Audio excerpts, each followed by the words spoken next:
What's up, guys? How's it going? I just wanted to give you a update video in response to the tremendous support I've got on my last video. This is my first video on YouTube, and to get roughly 900 views and to have about 30-40 comments might seem small to some, but for me it was very large, and I was very happy to see the response, and I was really glad to respond to a lot of people who were having the same problem with the MoviePass subscription service. And so some updates. Obviously, we know that it has since reinstated the $9.99 plan, as my dogs try to get into the video. Here they are. Yes, you are cute. But anyway, so obviously the $9.99 plan has been reinstated by MoviePass, and that's good because it means now that new subscribers can actually take advantage of one of the best parts of the whole MoviePass system. But I will say that it still also leaves me very worried. It leaves me very worried because, yes, we now have this back, but again, the same concern I had in the first video is that we have a company that can at any time change its terms and conditions without warning us whatsoever. And again, some people are going to say, hey, that was in the terms and conditions. You knew that when you signed up. And yes, I read the terms and conditions. I'm one of the few that actually does read terms and conditions. And yes, I knew this. But it all goes back to the fact that this is just bad business. Again, if MoviePass is if the plan of MoviePass is to eventually move past this $9.99 unlimited plan, instead offer maybe $30 unlimited plans, or offer $50 premium plans for IMAX 3D, things like that, those are all great things, and it would lead to a more sustainable model, so that way we could have a little bit more confidence that this is something that's going to last for a very long time. But instead what they're doing is they're burning through cash, and what's worse is that they're isolating their fan base. So the users, the consumers, are just being left behind, are just being screwed. I know that I've tried to get in contact with customer service several times about key issues. One being, there's a major theater here where I live that used to be on the app and has since, over the last 3 months, been taken off. And over those last 3 months, I have contacted them probably 15, 20 times to get the theater back added on. And instead, all they say is, oh, we'll have someone looking into it and we'll let you know. And you just look out for it on the app and see if it's added on. And it's never been added. And so if it's not going to be added, I would just like to know, okay, well, why does this theater not qualify? What is about this theater that doesn't qualify? And the only thing that makes sense to me, because again, they're not telling me anything, so all I'm left with is just the assumptions. And the only assumption that makes any sense whatsoever is that they know they're going under, so why would they want to add theaters that I could then go see more movies to? And why would they do that for anyone?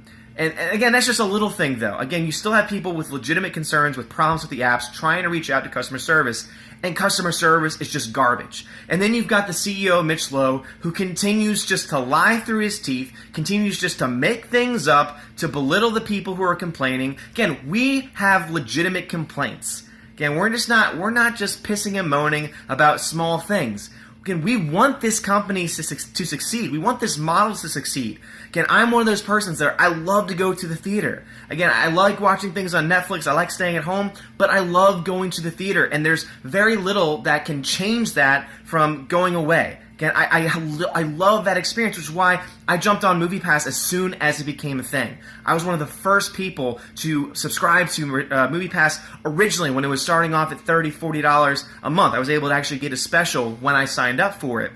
But if you're going to treat your customers this way, where instead of apologizing, instead of just giving, hey, in 2 weeks, our conditions are going to change, these are the changes, these are why we're changing them, that would be fine. That would be one thing. We'd still be angry, we'd still be frustrated, but at least we would understand. Instead, they change it, just overnight they change it, and then people start noticing, and then when enough people start to notice and start to give some backlash publicly against the company, that is when they send the emails out saying, oh, by the way, these are now our new and updated terms and conditions. It's just not a stable way to run a company. It's not a stable way.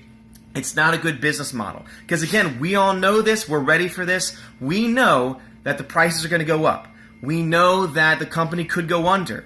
But if they want people to stick around for when those things happen, if they want a fan base, if they want a client base that's actually going to, again, continue to give our money to them, they got to start treating us a little bit better than this. Again, I've mentioned this before. There was a time when I reached out to Mitch Lowe, and he basically just was completely rude to me when I tried to reach out, bringing a legitimate concern. He says, oh, okay, well, you know, you do whatever, you can just go back to paying $10 a movie, and he just didn't even listen to my concern. He just showed no concern whatsoever, and I know a lot of other people had very similar responses from him, especially on his social media accounts, where he just treats his customers like total garbage. And again, coming from someone who has worked in the industry, who has worked where customer service is huge, that is not how you bring people back. That is not how you keep people as a part of your service. And so what I'm really hoping will happen is I'm hoping that MoviePass will finally get its stick out of its ass and will finally start to actually listen to their customers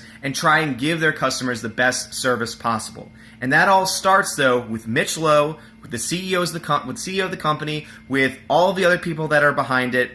Again, with Helios, again, with all the people that are funding money into this, it all starts with them. They are the ones that have to first start to turn the ship around. Because, again, when the event happens, when they finally have to raise prices up, because we know it's going to happen, again, nothing great can last forever. When that happens, if they want people to stick around, to pay that extra money, and to do these other things, they've got to give us more than what they're giving right now. And that starts first and foremost with customer service, and specifically letting us know things before they actually happen, giving us notice saying, here's what we're doing and here's why we're doing it. So that's just my quick rant for the day. Do any of you agree with me? Do any of you have the same frustrations? Please leave me a comment below. I try and respond back to all the comments that I possibly can. If you disagree with anything I'm saying, please leave a comment too. I would love to have a discussion with you as well. If you want to see some more content from me, you can follow me at Twitter at Odin's Movie Blog, and you'll also find me on my own blog where I have a podcast at Odin's Movie Blog, or rather odinsmovieblog.blogspot.com. I would love to hear from you guys. I would love to have some feedback. I love having conversations, and again, you can find a lot of links to all those sites below. And have a great day, guys, and always, God bless.